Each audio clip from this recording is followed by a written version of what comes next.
Welcome back to the Washington Outsider Report on the Coalition Radio. For those newly joining the program, my name is Irina Tsukerman and I'm the editor-in-chief of the Washington Outsider.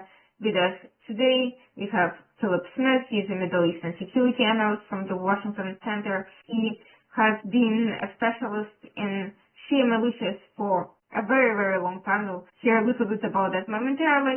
And you'll be talking about an article that came out recently in the National UAE's English language publication where Phillip was quoted on the fact that Iran appears to be planning an underground army to attack and sabotage and engage in hybrid warfare in Europe, which could be based in recruited Iraqi Shia migrants who have settled in various European countries. And I thought it's pretty interesting because it brings the conflict in Iran to a ground level for European countries, which up until this point have been hesitant to sort of view it as a direct kinetic threat to their interest outside the energy sector. It looks like it could turn into a fairly serious counterterrorism issue, both in the short and in the long run. Before we get to all of that, though, so if you could tell us a little bit more about yourself, the nature of your work, and what are the broader issues you're looking in light of these current developments.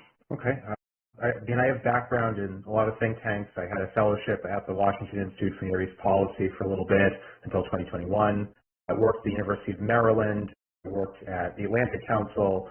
And I've done a lot of work combining field work, but also a lot of social media analysis. And I started a lot of this before anyone took even looking at Facebook pages very seriously, but specifically stuff that was focused on Shia militias, in particular from that, Iranian-backed organizations. So when Syria was going on and there was essentially a Shia jihad that was launched there, I was watching a lot of these groups form and metastasize. Some of the first profiles about them I had written up. Same thing goes in Bahrain.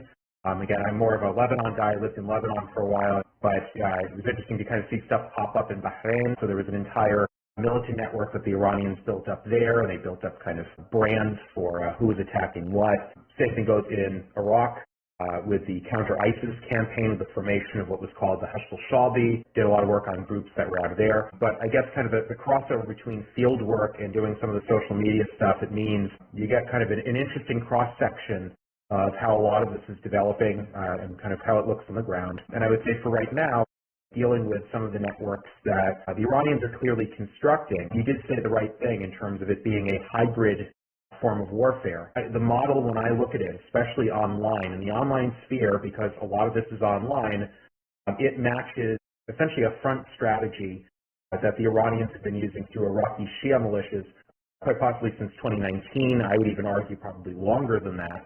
And one of the groups to come out and at least announce itself was called Harakat Ashab al-Yamin al-Islami. So it's, I mean, to give a kind of a rough translation, it's the movement of, the followers of the right hand, the Islamic movement, and of course they'll pick kind of an obscure Quranic reference, but in many respects, I would say that group, which has been claiming responsibility for many attacks in Europe, they claimed an attack that occurred in a Jewish hospital that actually targeted ambulances.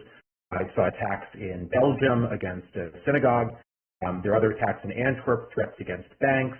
For me, I mean, I've seen it so many times, if it walks like a duck, it quacks like a duck. And meanwhile, it has a sign around its neck that says, I'm a duck. It most certainly looks like a duck. You can kind of see where this is going with the Iranians. And I would say, that article that you're also quoting from, it was dealing with one possible sub-network that was associated with this. For Iraqi Shia, this was an issue in Norway. But just to make it clear, the group itself is branded as, for all intents and purposes, a Shia terror group. And, from that, it doesn't mean that all of the people who are in it are even Shia or even from Arab countries. It's quite possible that they don't even really have a true ideological connection with the Iranians. And it's going back to that term hybrid. It's a bit like what the Russians would do when it came to Ukraine, where they would recruit different criminal networks, possibly different gangs that they knew, different other subgroups that might be recruited online. There's actually a recent article that's out. I'm trying to remember who it was for. I think it was for the Sunday Times, that was detailing some of that. Right from the get-go, it strikes me that it's essentially modeled off of that in one respect, and then modeled off of the front strategy that a lot of the Iraqi groups have used in the past. What is that obscure Quranic reference? Why would they use something obscure and not well recognized outside very hardcore ideological scholarly circles? And what are they trying to? What is the information value of such a strategy? Well, I mean, some of it's more internally focused. You know, these guys really lead from a propaganda foot forward, but it doesn't necessarily mean that they don't like their own propaganda. And I think sometimes getting into some of the Iraqi Shia militias, they, for lack of better phrase, they got high on their own supply. So you never really know, you know, if it's being transmitted back to the IRGC and, oh, you know, look what we've created and look what we've done. And also it's sending, in a way, a coded message. So, I mean, just in Iraq alone, you have, you know, well over 50 different Shia militias that are still in existence. And many of those groups will often share names at times because they have specific things that they can reference. But when you look at this, I mean, for instance, followers of, the right hand, that's a phrase that's been used quite a bit. And when I say quite a bit, I mean, if you know where to look, you see it, and you see it more often when it starts to pop up. But I mean, often they will describe the mujahideen, they will describe, these holy warriors going into battle, and currently they do have a declared jihad cloth. You know, the Quranic reference kind of goes to that, you know, in terms of who gets to enter paradise and who gets to see victory, you know, Ghalibun, who gets to see that kind of thing. So the reference itself is, I would say, more internally focused. But there have been, you know, other groups with really, you know, obscure names. I mean, Harakat Hezbollah Nujaba, I literally wrote the first profile on those guys, and now, you know, look at how prominent they've become. Nujaba, for instance, when they weren't so cool yet. Yeah, well, those types tend to associate me with, you know, before they were known. I'm like a hipster with music. You know, I knew the band before it was cool. Yeah, but I mean, going back to this, Nujaba is like a really obscure reference. For most people. I mean, unless you're a Quranic scholar. I mean, we're also dealing with a theocratic regime that, you know, bases its reason for being really off of, you know, pushing their theocratic values. I mean, you saw this even with other different militant groups that would kind of pop up in Iraq, pop up in Syria. Sometimes, you know, they would be given a name, and maybe they didn't, you know, the members of it didn't pick it, but it was presented to them, and they said, okay, you know, we'll roll with that. And I wouldn't really say this right off the bat, and this is me kind of riffing off of it. I wouldn't say that there's probably a design by membership to come up with this, and again, I don't really believe that there is a true membership in line with how we may more kind of view groups a little bit more traditionally. Well, you mentioned something else that's worth noting, which is that this network, while it's nominally Shia, in substance it may be comprised of very diverse members. So why is it considered quote-unquote a Shia network as opposed to hired mercenaries and fellow travelers from wherever? And why do these other people join a seemingly specific ideological cause associated with a very clear source of funding and support? Okay, so I mean, there's a few reasons for this. So let's say I'm someone from MLIS or the IRGC, MLIS being their Foreign Intelligence Service, or IRGC, the Islamic Revolutionary Guard Corps, and I need to pull on people who are essentially sacrificable. You know, maybe I don't necessarily want my networks that are within Norway or the Netherlands to be doing that job. Maybe it's easier for me to hire a 19-year-old who's willing to either take a payment in cash or Bitcoin or whatever, however that transaction is being done, and they might not necessarily even know that they are doing this and that it's being rebranded by that group. There were networks before that have existed where claims for what they were doing, they didn't necessarily know what network they were in. They were told you're in Harakat al-Jihad or like something else. And so they would operate in that rubric, but then it would come out in another statement, Sarai al-Quds, or like whatever, just pick a name. So that would often happen. And then, I mean, that's for people who actually know what they're doing. Like they're fully doing it because they know they're helping the Islamic Republic.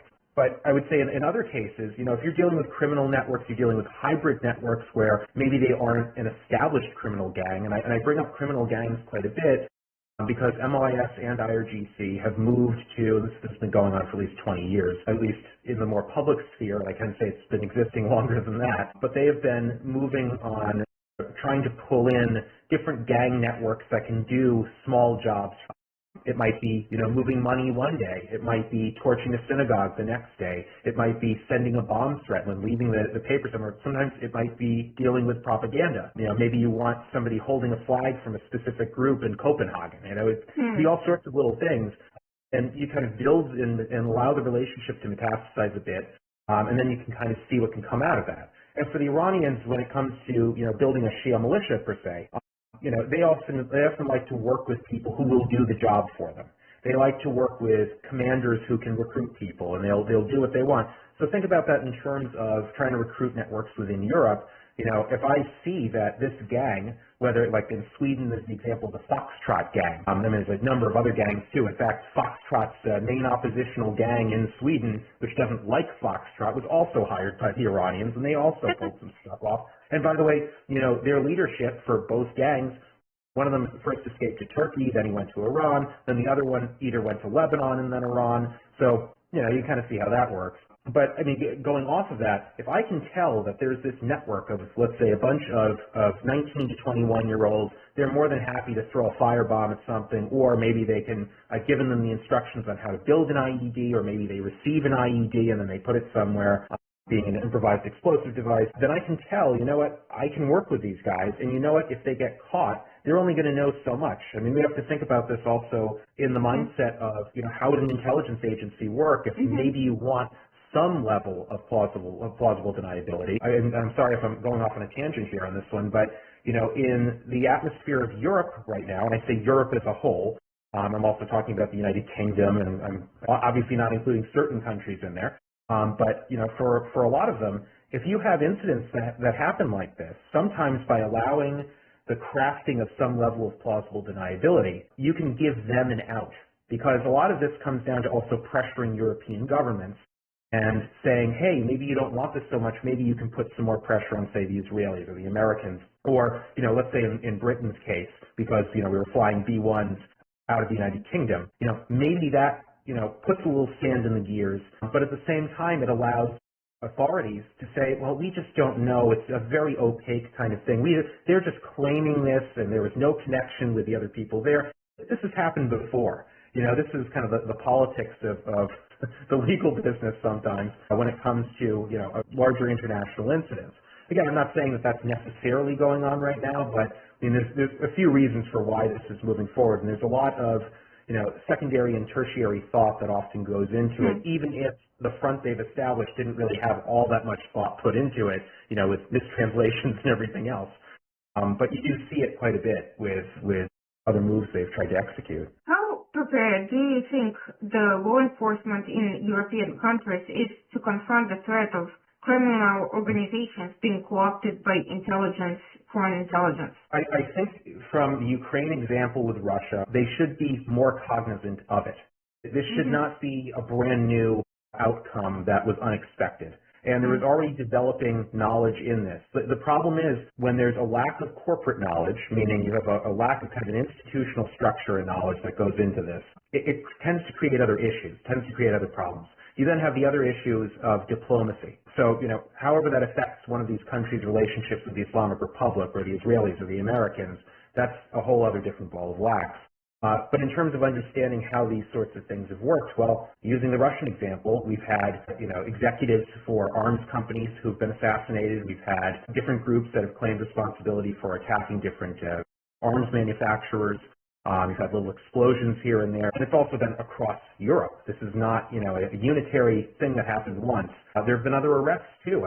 Sweden should be well aware of this kind of thing. The Foxtrot gang comes from Sweden for the most part. There really shouldn't be kind of this, we had no idea, how could this possibly happen? It's been developing over years, and also there's been a good amount of evidence that, Iran may actually move towards this kind of hybrid setup. I don't think it's that crazy to say, and I think sometimes you have a problem that comes down to the analysis of it, where, everyone wants everything to kind of fit into a solid box. That ISIS is this, this is terrorism, this is a state actor, so it's different, and it's different here and it's different there. I think often people will get caught up in the nuance of it and then miss the broader themes, or maybe want to ignore the broader themes because they're, hyper-focused on that one little part. But again, I don't really, there shouldn't be a humongous shock to European states.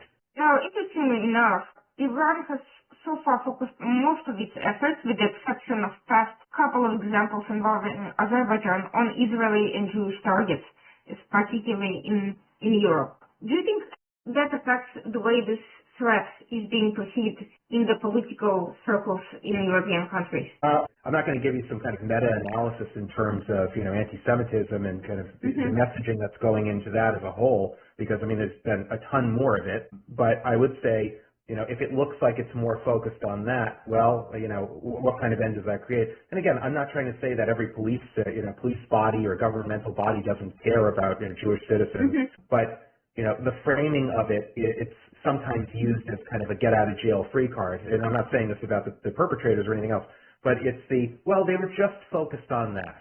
It's it was kind of retaliatory. Okay, well, it was a place of worship. It was a synagogue. It's a big difference from, even targeting a consulate or embassy. But even in that mindset, let's say there was another conflict going on, not involving Jews or anybody. Let's say it was Iran and Iraq. Let's say that was in the 1980s. I do recall there was a certain, Kurdistan Liberation Front that took the Iranian embassy hostage, and the SAS came storming in and, took those guys out. Right now, the attacks are smaller scale, and because they're smaller scale and it's a little bit more opaque in terms of how it's organized and designed and who's doing it, and it's more confusing, those are kind of other leading bits for why there might actually be some more confusion or why there might be a different interpretation of what's going on. But I would say this, just to kind of correct a point here. Often attacks that they've done were branded as quote unquote, anti-Zionist. For instance, they were threatening Bank of America, and they were also threatening the Mellon Bank of New York. Their whole branding for that was, this is something. These are financial institutions that have helped, the Jewish state. And I would say, okay, fine. We've now technically moved out of that realm where it's merely targeting, Jewish institutions or Jewish sites. You're now just branding financial sites, and there's probably another reason for that, for why the Iranians are targeting that as well. But we've moved out of that realm. So I think it would actually be more of a problem if authorities just viewed this as merely, and I put merely in quotes, kind of an anti-Semitic targeting kind of formation. There's been a lot of back and forth in the money realm where you have the Israelis and the Americans targeting banking assets that Hezbollah has used, that the Iranians have used, and also the Iranians in the Gulf claiming to target, and Bank of America pops up with this again, claiming to hit financial centers in Bahrain. They're trying to hit stuff in Dubai and also Abu Dhabi. So it's not really a new trend, and it's also not something that can be taken very lightly. You mentioned the 1980s, and I wanted to bring up something that may seem unrelated, but that does bring up certain concern, which is the secret underhanded agreements between certain European governments, namely Italy, possibly France, and PSLP, PLO, which had essentially, basically those governments had allowed terrorist activity so long as it was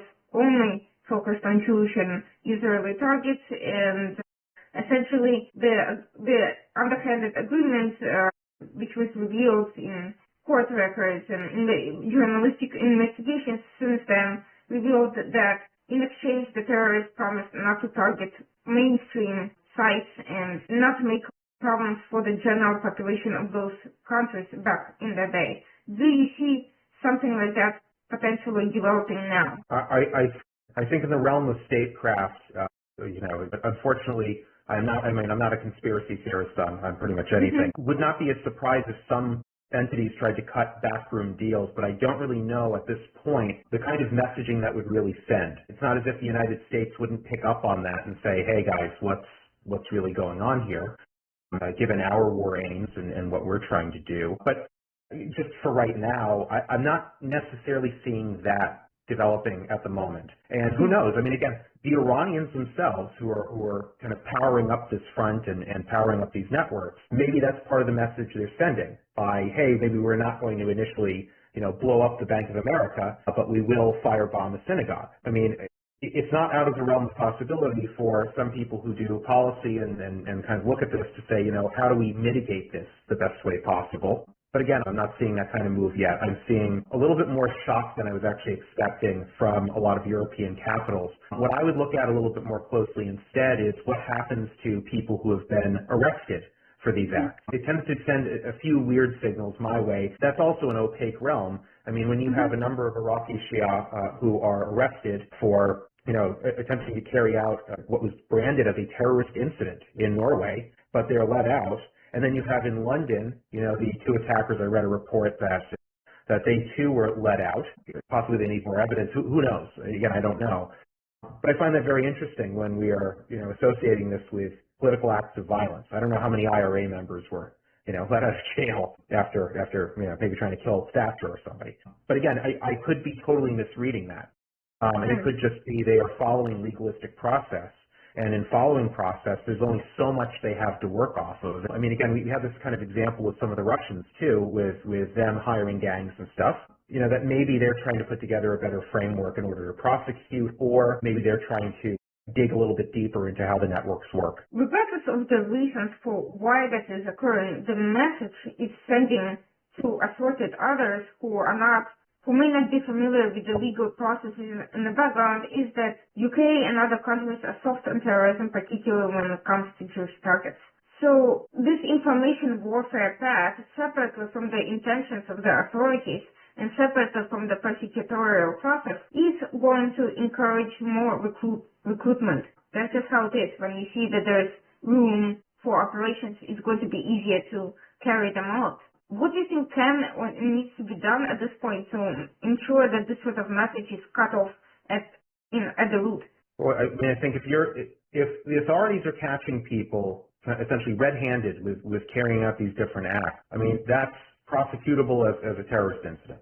I mean, in most of these countries. And not prosecuting them like that, I mean, that raises some questions. Not issuing some level of condemnation when it comes to the Islamic Republic kind of operating these groups, that would be another issue. I have not seen much yet when it comes to responding like that. And sometimes you hear interesting things from policy circles that you would not really expect to hear. Well, do we really even know about the background of this? Well, yes, you know the background. Like, come on.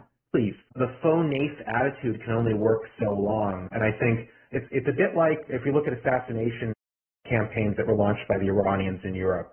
It took years, and I'm not talking about attacking Jewish targets. Let's say attacking Kurdish targets. It's a whole different ball of wax when it comes to the political realities of the Middle East. You've got to deal with everybody from the Turks, the Syrians, to the Iranians, to the Iraqis. But, the Iranians doing stuff like that, I mean, people were prosecuted.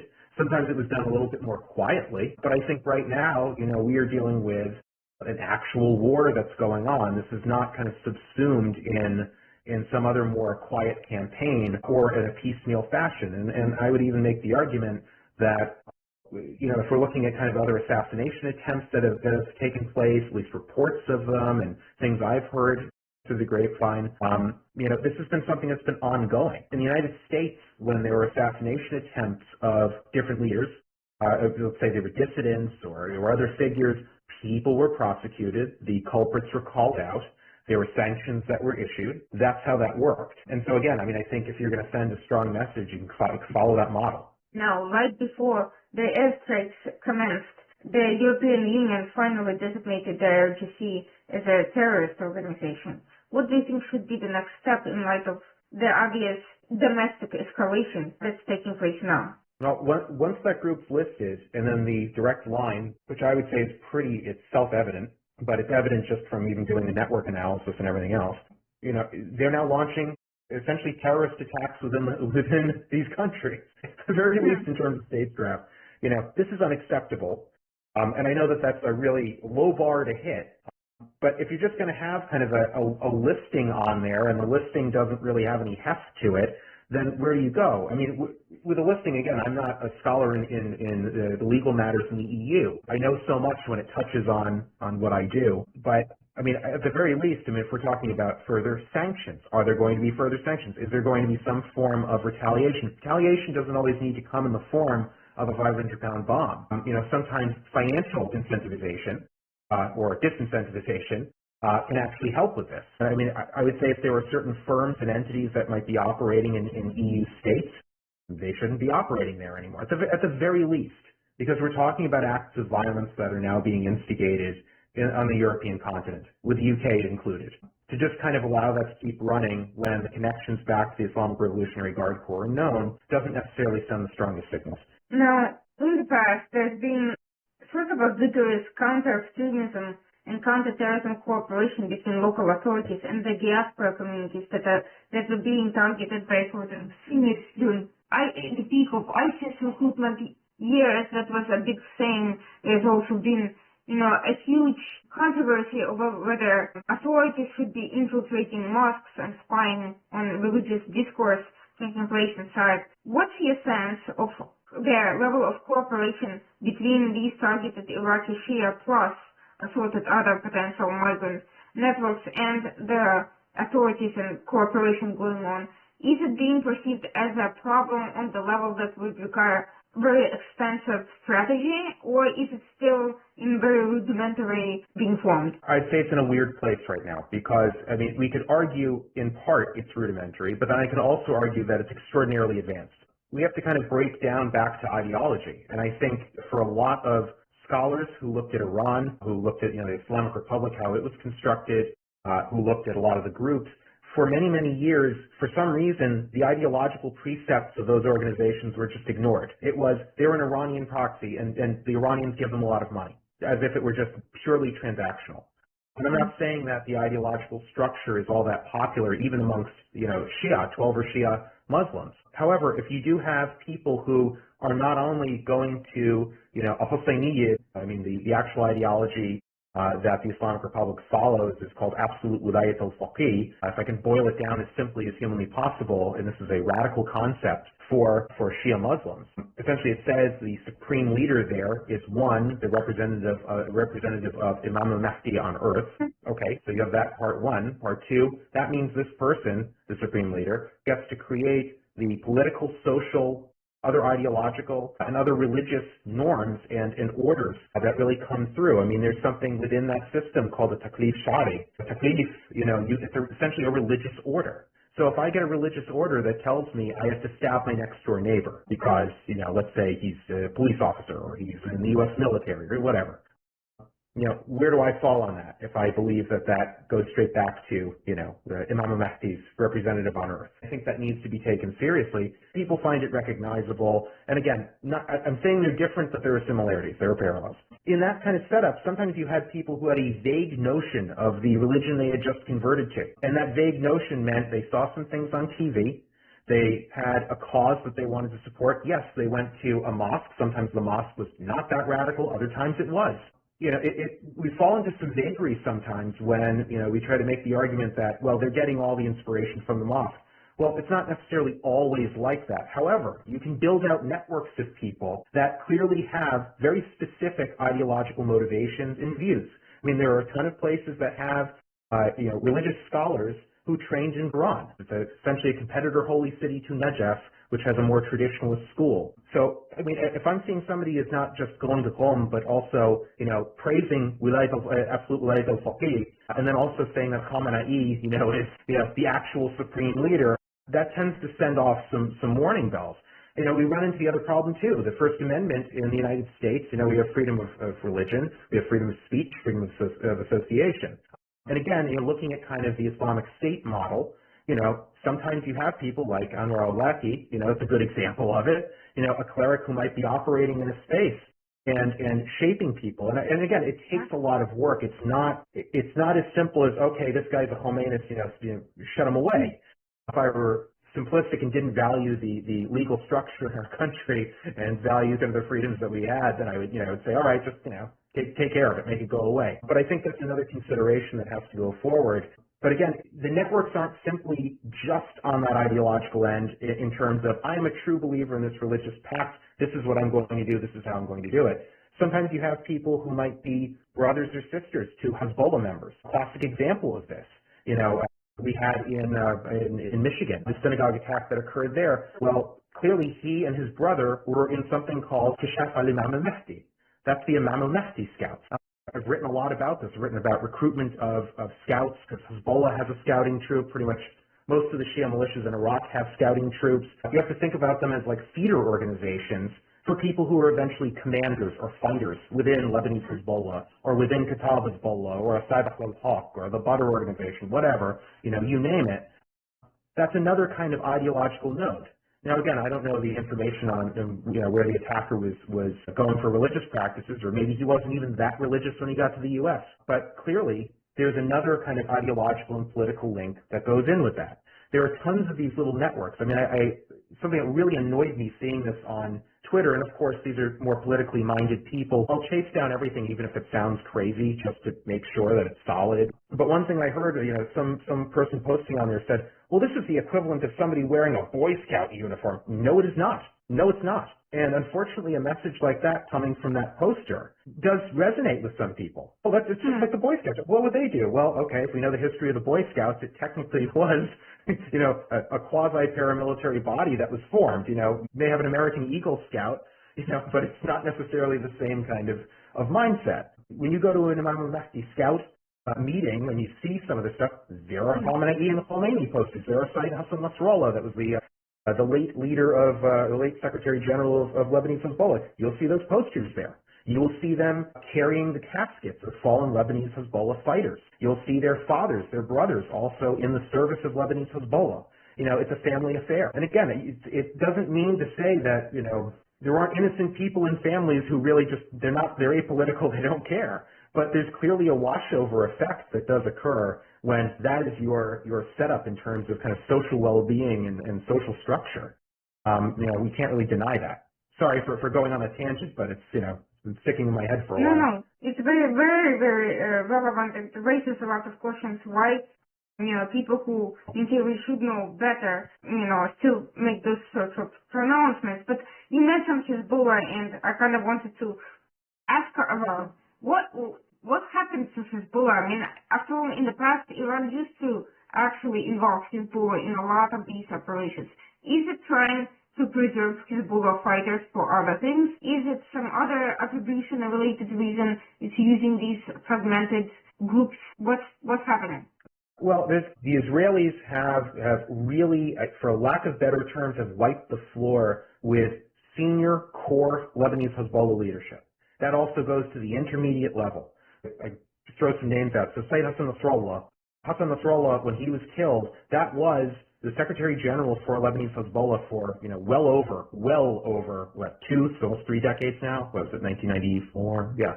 So he was there for a while. But he was considered kind of the ultimate figure within the so-called Muqawama Islamiyya, the Islamic resistance. He was the face that people held aloft and the example people wanted to use. Well, the Israelis got him. They got his chosen successor, Hashem Safiuddin, who, true believer, absolutely true believer, came out of nowhere, and also Hassan Nasrallah's first cousin. But, somebody that the Iranians really wanted to be the next guy. They got him. And who was left after a series of other senior leadership targets? We're talking about other people who were senior guys in terms of external planning and also planning when it comes to dealing with the Israelis, other regional affairs. It was Naim Qassem who took over. Naim Qassem was officially the second in command for Lebanese Hezbollah, but not a very popular guy, not a great popular speaker, has his own network of people. He's been with the organization for a while. And what we've seen from happening to that organization is they're now more reliant on Lebanese Hezbollah. The way it's considered by the Islamic Revolutionary Guard Corps is Lebanon. That's essentially how they view it. And I can tell you this from countless examples I've seen during the Syria war when that relationship came out to the fore even a bit more because of, let's call it, poor operational security with messaging, and also the fact they didn't care because no one was saying anything about it. But they were wearing IRGC uniforms. They were getting sworn in to the Revolutionary Guard Corps. There were videos of this. They're swearing allegiance anyway as Lebanese Hezbollah members to the Islamic Republic's kind of ideological setup. So now you have to have Iranian Islamic Revolutionary Guard Corps commanders come into Lebanon to firm up this group that has then lost these people. Then I didn't even get to the beeper attacks. The beeper attacks wiped out a good level of their intermediate level commanders. So if you're looking for, first order, second order, tertiary order effects, what this has done is this has really cratered the organization. It doesn't mean that they are non-functional. It doesn't mean that they, don't have a set of good commanders that are still left, but it is night and day from where they were. And they do want organizational survival in Lebanon. They need to have that group survive. And even if that comes down to, you look at the attacks that they launched after Ali Khamenei was killed. I could make the argument that was like at best kind of a piecemeal attack. That was a little signaling. But then you have to question yourself, Why would they do that full well knowing the Israelis want to wipe the floor with them completely? That's another ideological kind of loyalty link, and then also the IRGC is now directly calling the shots, and they've removed the little autonomy that Lebanese Hezbollah really had, because how can they have it if they don't have the guys to call the shots? So it's much harder, for them to do that. Now, if you have a Lebanese Hezbollah link that goes to, let's say, a very large attack, a mass casualty attack, like let's say the EMEA building bombing that occurred in Buenos Aires, or even like in an embassy attack. I mean, you had that in London in the 1990s, where Lebanese Hezbollah tried to do that, or even the Thailand attacks, the attempted attacks. It makes things a hell of a lot harder for that group to maintain kind of their standing. And the other thing is, they have to now also worry about their cash flows. They have to worry about a lot of other stuff on the back end that may not be as sexy to look at, compared to a bunch of guys running around with Kalashnikovs or rockets. It factors into kind of that larger view. Well, do we really need to fire up our South American networks or even the European networks with Lebanese Hezbollah when they're owning a chain of grocery stores that are kicking back, $5 million for us for each month. You have to kind of look at it from that kind of mindset.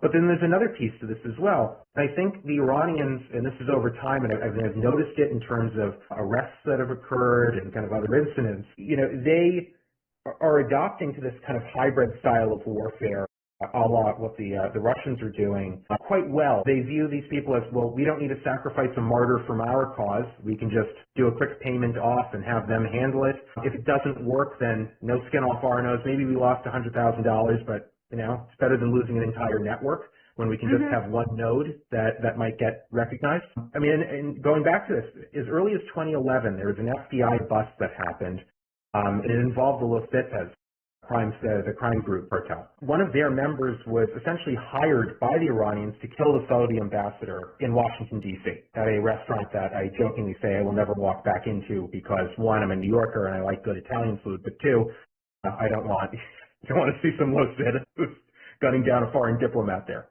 Sorry, dark sense of humor, this is what you get. And it's interesting, you'd think that after so many of these busts where they were failing and they weren't really successful with it, well, then why keep pursuing that? Well, we're seeing now, if you build out those networks and you keep doing it, well, maybe you can rack up some successes. Maybe it's just a cheaper, easier option. You don't have to hurt your own networks. You're doing terrorism on the cheap.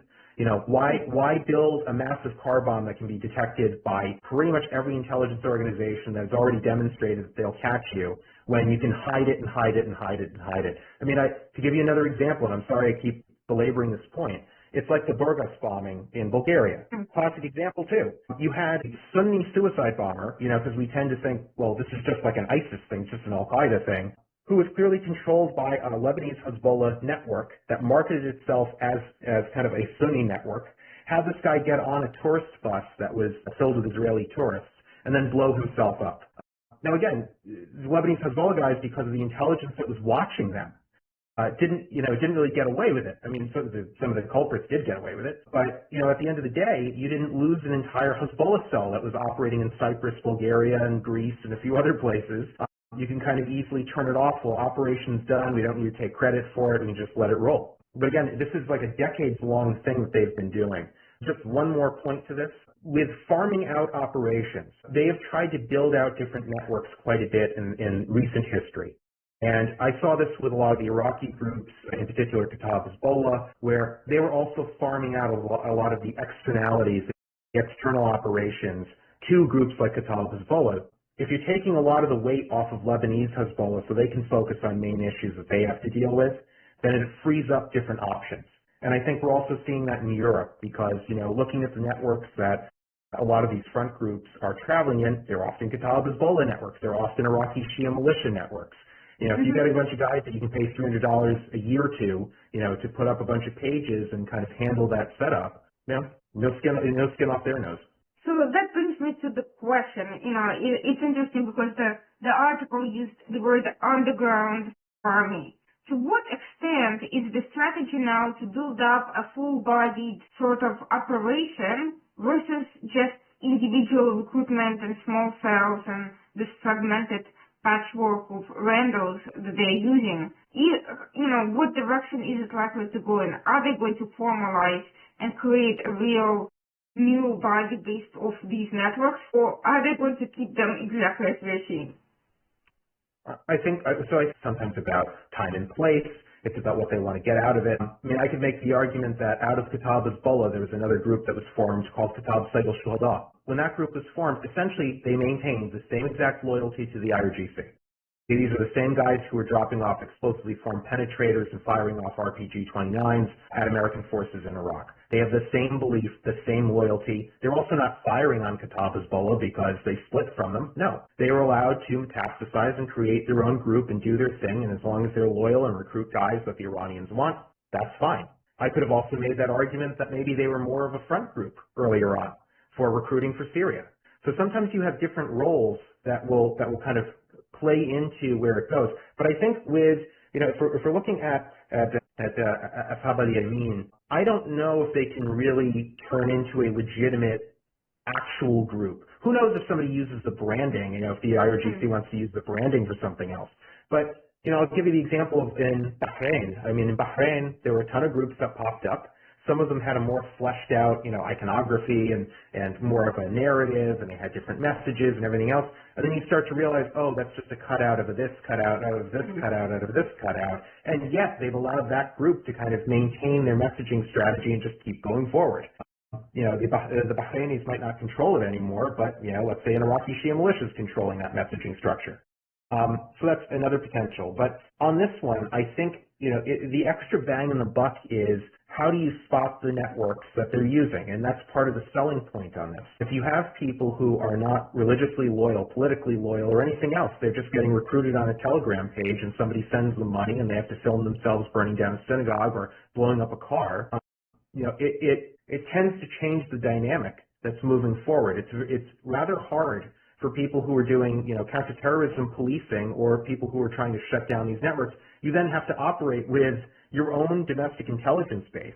You have to operate with external intelligence organizations. You then have to be combing through tons and tons of information and pages that are there for where people are kind of uploading this and where they're doing it. And then it doesn't always lead to a transparent kind of end node. So I think with that, it's another piece to saying we have these capabilities, we have this potential, watch out, this is our initial threat. I mean, it could also come down to, what steps do they want to maintain going forward? Do they want to keep it in a smaller scale type of attack? Or do they maybe want to expand it and do one big thing or two big things or three big things? Do they have the capacity or the capability to do so? I would say from recent arrests and the demonstrations of kind of where and how they're doing certain things, maybe they don't necessarily have that capacity or capability. So then I don't want to formalize an organization that's really kind of sowed its oats across Europe in an informal setup and kind of make it more of a firmament. And then open it up to potential infiltration or other problems.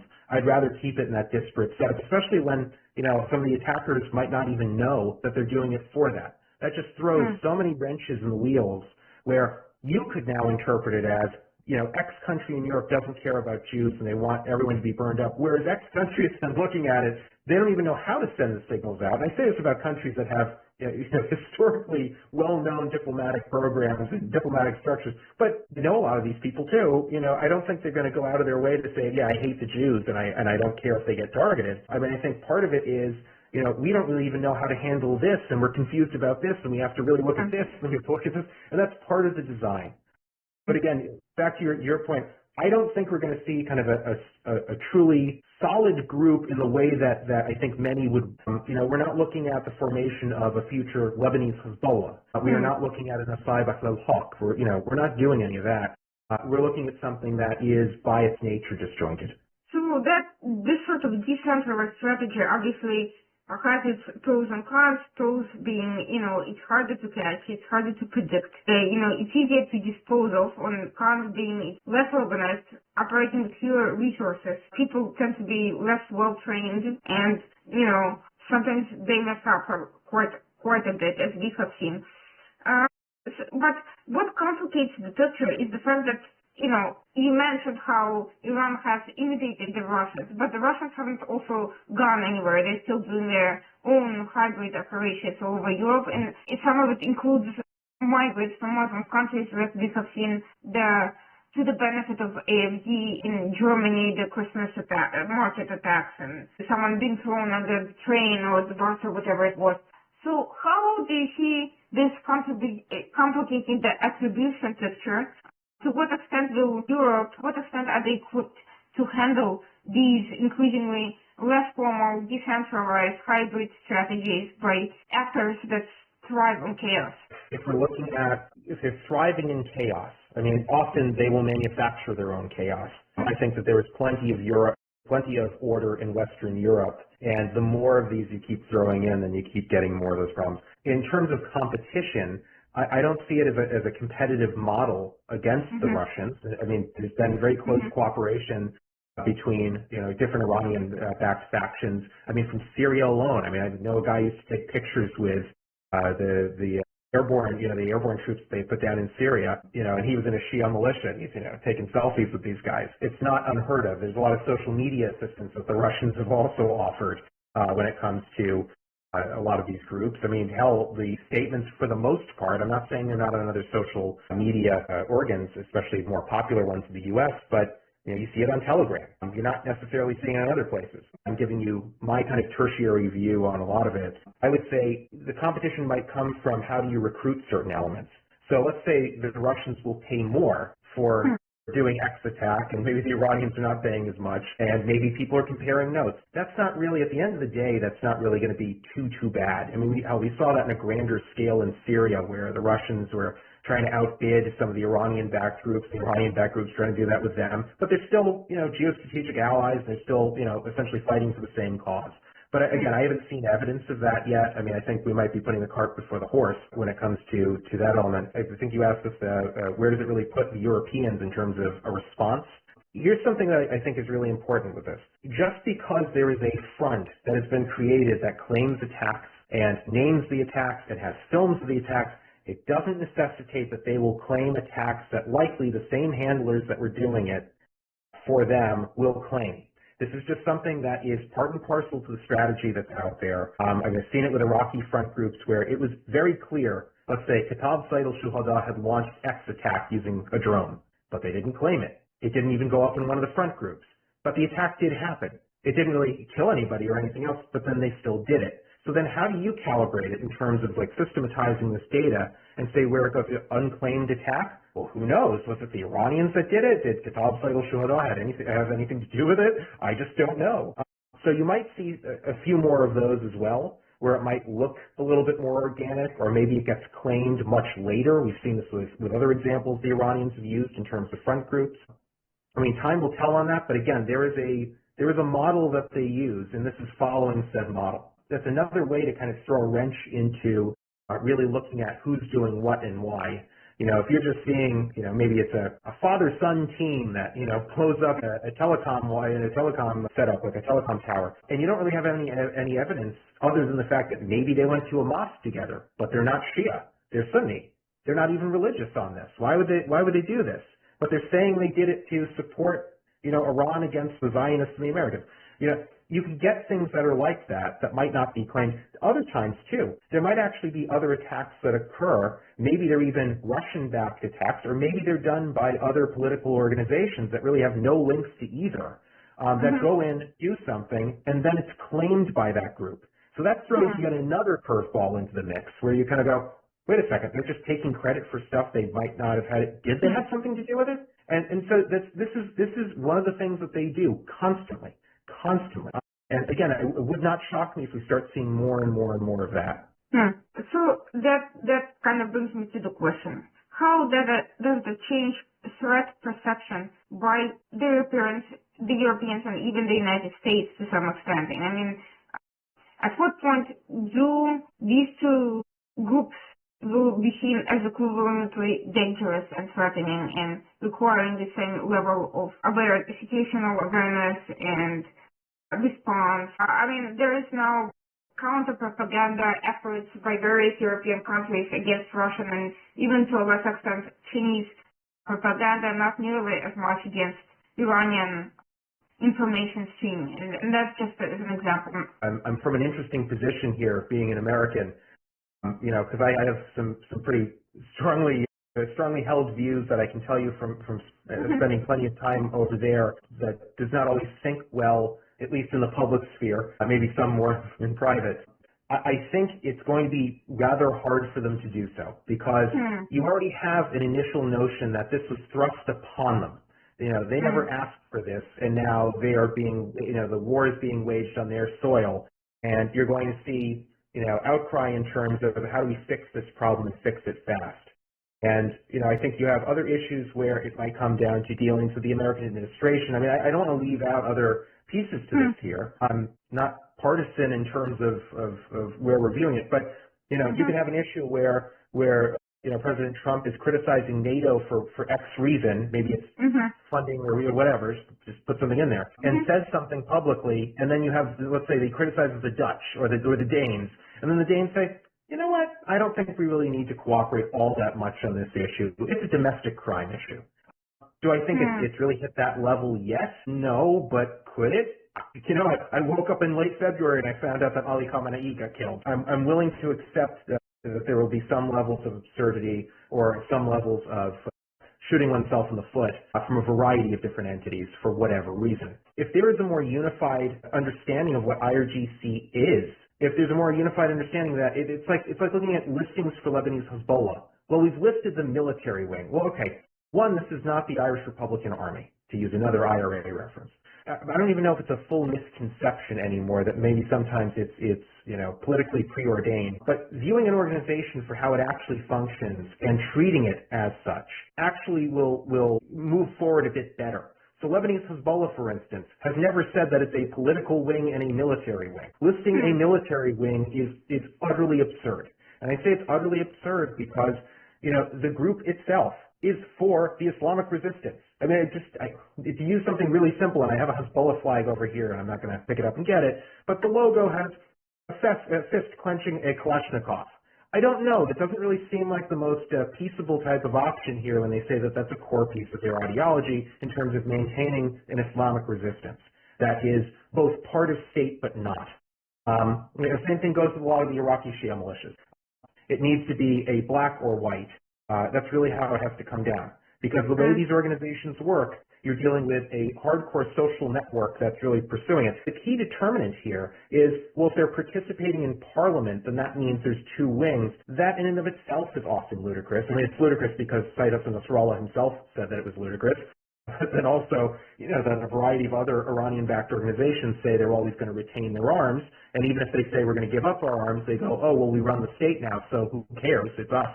I mean, that literally happened in Iraq, and you have policymakers on both sides of the pond who were saying, well, you know, this group, the U.S. is bombing, and we don't know why. They said they would give up their arms. Yeah, well, there's a caveat to that. They said they would keep it because they're part of state now. So that means, of course, they're going to have arms because they run the show. I think it's calling the issue for what it is and stop looking for, you know, kind of a mouse hole to exploit it, so maybe you can pull something out of the back. And I think we see that a lot in statecraft when it comes to dealing with the Iranians. And the Iranians know this too. How much bite can they get for whatever negotiation they have coming forward, or, you know, how can we play the game of, oh, I don't really know. We had no idea. We just were helping them because they were fighting the Israelis. We're really just an anti-occupation army. You know, that used to be a line that they would bandy around, and I've heard it from people I take rather seriously. I still remember this back to the 2000s when the Israelis pulled out in 2000. There's no raison d'etre for Lebanese Hezbollah anymore because the occupation is over. Well, okay. So what they did instead is they said Shabba Farms was occupied. Oh, and by the way, they were also saying that one of their core goals was the destruction of the state of Israel anyway. And, oh, by the way, they kept having support for it, and they kept retaining their arms. And they still did enter parliament, but then they radicalized that setup so it would fit their needs. And now we as Western analysts look at it and say, oh, well, it seems like things have changed, and nobody even remembers that it changed and how radically it changed, just because they've been able to kind of sit it out. I would say, you know, it's calling out the problem and being honest about it. And I think that's kind of hard when you have, you know, other economic interests at stake, you have other security interests at stake. And this also goes to the United States too. Only so much blood you can squeeze out of Iraq. And, you know, it doesn't always benefit you if you kind of let certain things slide by the wayside, because at the end of the day, it's the old Churchill line about feeding the crocodile. You know, eventually it's going to come one day and eat you. Now, again, do I think that that's tomorrow? No, but I think we're already seeing evidence that, you know, given the existential nature, the existential view of the Islamic Republic, you know, they view that their regime is in threat. and they view that it could collapse, and that means everyone else was going to pay. Now, for the final question, do you see Arab states who are in a somewhat similar position to the Europeans?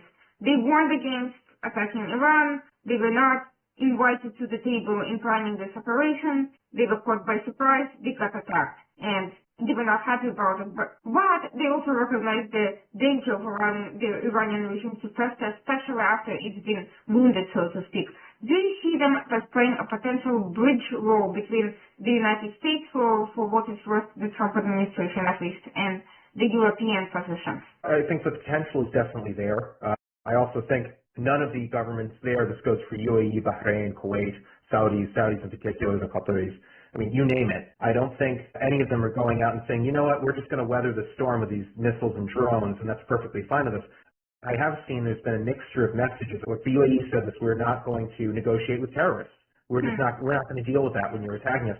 I think a certain threshold has been passed with some Gulf states where it's we knew this would be the type of problem that would happen. We knew that this is how they might respond. And you know what? They're somehow, meaning the Islamic Republic, is somehow turning up the heat even more. Why is that even necessary? Why do they need to do that? Also, why should we have to respond to this in this way and do their bidding? But again, I mean, I think the strategy behind what the Islamic Republic is doing, they want to crater the economies in the Gulf. They want everyone to feel the pain that they believe that they are feeling and they're actually feeling. And so, I mean, I think it pushes a lot of different buttons that are there when it comes to how they react on the back end. And again, a lot of these countries too have always been, doing kind of, backroom deals kind of thing when it comes to bridging certain gaps. But again, I do think it's a far more mixed view that they have. When I say a mixed view, I think privately many of them are happy to see, a complete wipeout of the Islamic Republic's, leadership capabilities, a lot of their missile stocks, and a lot of other, weapons of war and other networks that the Iranians could have turned on. But then it's also weathering that storm in a longer term. The bigger question is how long this really goes on for. I don't think this is just going to last another 2 days and then we just, call it a day and you're done. That's not how any of this works. And I would say that as time goes on, and it also depends on what the Islamic Republic actually launches and what they do and how they do it, the more tension you have on it, the more of this kind of breaking point stuff, the more you're only going to encourage a lot of these countries to do maybe a bifurcated strategy. Maybe they become more militarily active and more responsive in that light, but simultaneously, because they want to put an end to it, are also putting pressure elsewhere. It's not necessarily I want my cake and I want to eat it too. You're dealing with so many different options here that you could be picking 3 is better than picking 0. Indeed, we are facing very uncertain and complicated times, but I guess we will just have to see what happens eventually. I think a lot of people will have to come around not because Trump is so persuasive, but because their own interests are going to get ensnared, whether they like it or not. And I think allowing these forces to redefine reality and to essentially create these paradigms and enforce their own norms is a direct violation of sovereignty, and I think that's how it needs to be seen. Here's the thing, though. I don't think that you have a single state in the Gulf that doesn't No, view it I'm talking about Europeans, with Europeans. Oh. Yeah, I don't think they've reached that point where they view it that way. I think right now they're bitter, resentful at Trump and the way he's treated them, for a good reason, I suppose. But at the same time, the reality is this is not going to work. It's just not going to happen. So, they will have to find other ways of resisting Trump while also simultaneously taking care of their own citizens. Yeah, it'll be interesting where this goes. I tend to be a cynic. I mentioned I have some Irish in me, and this is another reason. The cynicism that I tend to have, even when it's not even historically formed. You were bringing up the examples of, PFLP and Carlos the Jackal is another good example of this, where who knows how many backroom deals are going on there, or even if it were any, and it was just a reactive policy that some countries had. I've spoken to enough people, and this goes from journalists to policymakers to people I've known for a long time. I'm too Northeastern to kind of have the good faith of, maybe it's just a big misunderstanding. You see where I'm coming from. I do want to kind of give benefit of the doubt, though, just a little bit a little bit, and because I don't think we're getting enough of that in terms of objective analysis on this. I'm seeing there's a lot of emotionalism from all ends, all at once. I'm obsessed with Shia militia groups, and I'm obsessed with this stuff, and I want to see where this goes because I have strong opinions as to where it should go, but I don't write about those.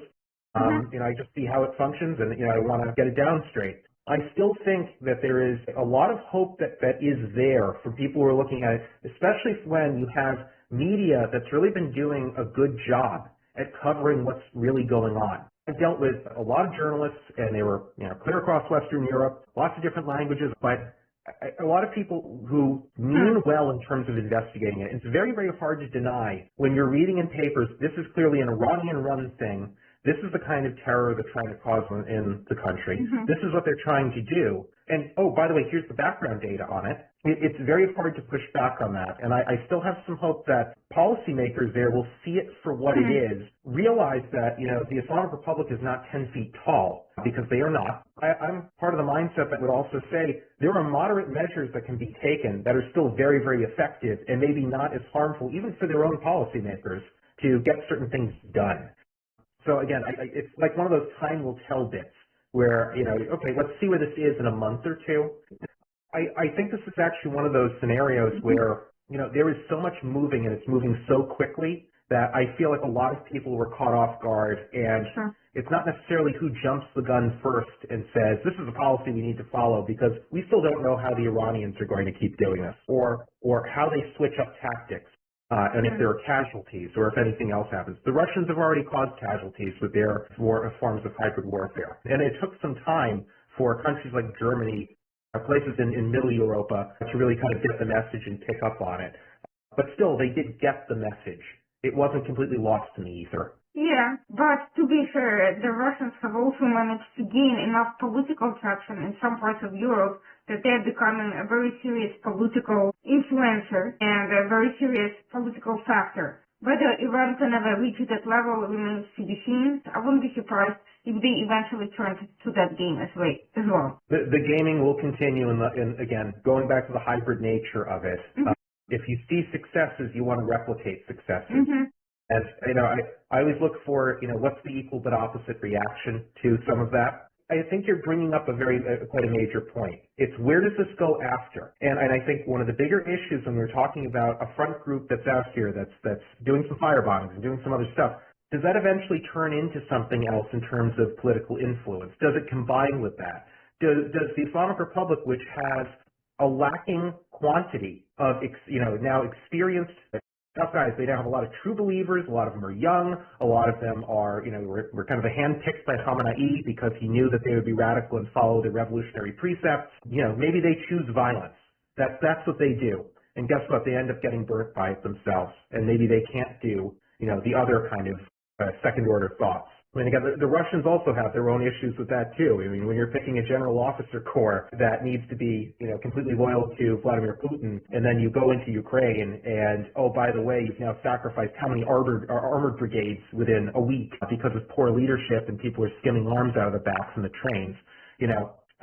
It hasn't really turned out too well for them, and now what are they doing? They're throwing, just throwing tons of young men at the problem and tons of drones and tons of everything else. But again, there comes a time when that can only go on for so long. Exactly.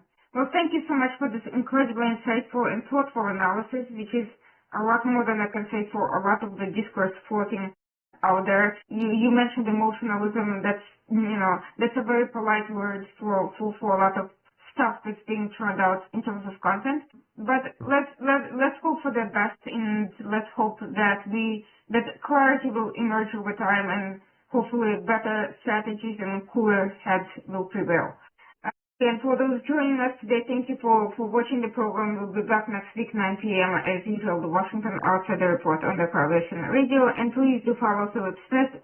Read his analysis. It's perceptive, it's accurate, and I think it's very much in-depth, but at the same time quite accessible to people trying to learn more about what's going on, and also caught by surprise.